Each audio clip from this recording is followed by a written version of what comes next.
Number 7 by William Wordsworth. Okay, so it's saying, like, let's go from the title, We Are 7. Like, it's saying, like, there's obviously more than one person in the poem that they're talking about. It could, like, represent, like, the humanity and stuff, like, all of us. Yeah, like, yeah, that's true. And then 7 has a couple different meanings. The number 7 is actually, like, said to be, like, like a divine number, or, like, the perfect number. It's, like, the perfect number in the Bible. And it's like the Sabbath day, or the day, like, God rest. And Sunday church day. Yeah, exactly. And then it's also the number of sacraments, so it kind of relates to religion. A lot of religious And stuff. so the first stanza, it kind of talks about like a child, just like a young, like, innocent child, and how it, like, lightly draws its breath, like there's like it kind of like that rebirth, like when you're first born, like your first breath, like it's light and it's light, yeah, childlike and it's innocent, and like it feels life in every limb, like it's full of youth and like has no like problems. And it's saying, like, what should it know of death? Like, it shouldn't know anything of death because like it just could just born, yeah. And so then the second stanza, like the first stanza is kind of like, I don't know, I feel like it could be like written at the end of the poem. It's like kind of like a reflection on it. Kind of like a foresight. Yeah, not foresight. Foreshadowing. Foreshadowing. Yes. So then the second stanza, like, kind of starts the poem, and it's saying, like, how Wordsworth, like, met this little girl. She was, like, young. She was really young. She was 8 years old. And, like, her hair was thick with, like, curls. So, like, she doesn't have, like, ordinary, like, pin straight hair. Like, she's unique and different. Mm-hmm. And obviously, like, something about her is, like, attracting Wordsworth. And so, she, like, he said, like, she had, like, a rustic woodland air. So, like, back then it kind of means, like, she's just, like, an ordinary girl, like, kind of in the lower class. And yet, like, he's still, like, attracted to her.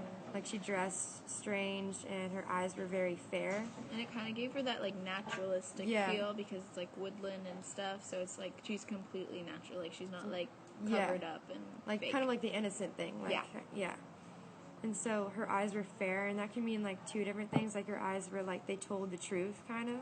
Like, she didn't tell lies, because usually kids don't tell lies. And, or it can mean, like, her eyes were very light-colored, so, like, pure. Mm-hmm.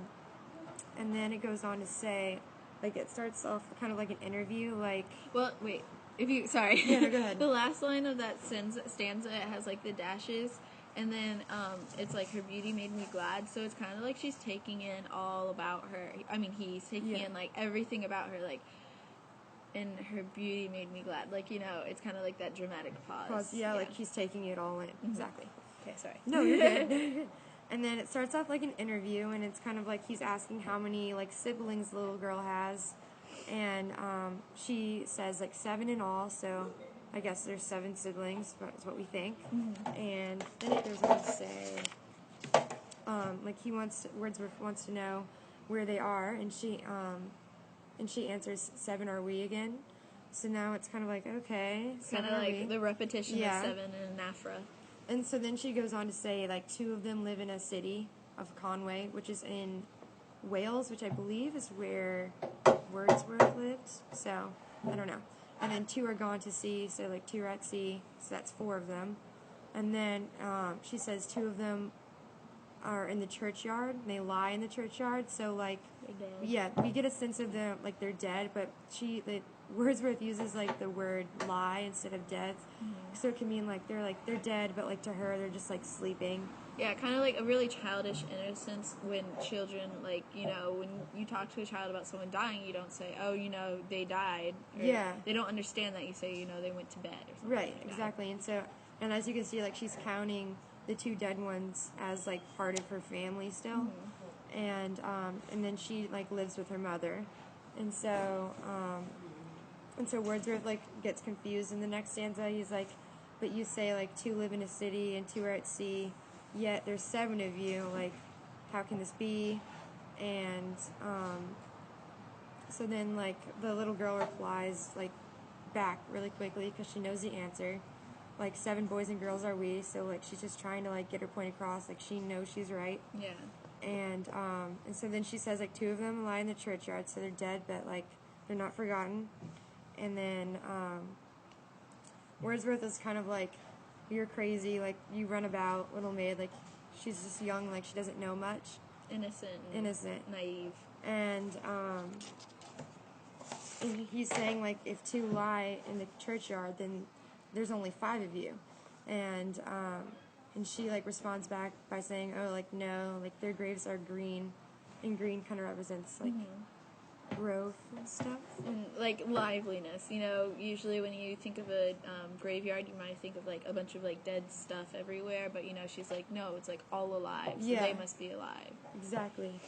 And then, and so they live, like, really close to their house. It's saying, like, 12 steps from the house, so the grave is, like, right outside their house. And they lie side by side. So and then, they're together still, so it's kind of like, you know, they're together, they're still, you know, kicking, living. And then it's saying how the little girl, like, goes there and she knits there and she eats there and she sings to them there and stuff, so it's like, and she plays around the grave with them as if, like, they're still alive. Yeah, they're still there. They're still, like, watching her have fun and having fun with her and stuff. And then she says, like, she was talking about, like, one of the siblings that was dead, her sister, Jane, and how she, like, died from sickness, and she says, till God released her of her pain, so that just, like, that, like, portrays her religious values, so she's, like, religious, she believes in God and afterlife and stuff. And it's also, like, again, another innocent way of, like, saying she died, like, you know, released her of her pain, and saying, you know, she died, like, in pain and stuff like that, you know, released her of that. And so then, okay. Last page. And then, so she's saying, like, in the next stanza, she's like, when the grass was dry, so that kind of represents, like, summer. Like, they would go around and play around the graves, my brother John and I. And so, so it uses summer, and then it goes on to the next stanza and describes even, like, when it was winter, when the ground was white with snow, she would still be, like, by the grave, like, all year. And then she says, like, in the winter, her brother John was forced to go. And winter's kind of like a time of death, so it kind of, like, winter foreshadows the death of someone. And I guess that was her brother. And so then... And like, lies by her side. So, like, again, like, you know, it didn't, like, you know, we buried him, you know, lied him down and stuff. And then, so now, like, Wordsworth is, like, still, like, so confused why she doesn't understand that there's only 5 in her family. And he's like, how many of them are you? And she's, if 2 are in heaven. And then, like, the little girl still says, we are 7. So it just proves again that, like, because of her innocence, like, she doesn't, like, she knows they're dead. Because she said before, like, they passed away and stuff. But she doesn't like to see them as dead. So, and then the last stanza is, like, 2 lines longer than the rest of them. And it starts off with Wordsworth saying, but they are dead, those 2 are dead. And it has, like, an exclamation point. So it's, like... You know, he's kind of, like, enforcing her to, like, you know, realize, like, they're dead. Like, they're dead. Yeah. And he's saying this, and he doesn't really know why he's saying this, because, like, it doesn't make a difference. Like, she's still gonna say there's 7. And so, like, the poem, like, ends on them, like, they don't ever, like, understand each other or see each other's side. Like, he obviously had different, like, religious and moral, like, afterlife values of the dead, so I guess, like, in his point of view, like, adults see, like, the deceased as different than, like, dead. Like, and child. She saw them as, like, you know, they're still alive in, like, her heart and stuff, and, like, to her, you know, they're in heaven alive, so, you know, technically they're still alive, but to him, they're like, no, they're dead on earth, so therefore they're dead. Yeah, so basically, all in all, it's kind of like a child's, like, innocence and how they have different mindsets than adults. Yeah. Okay. Yep.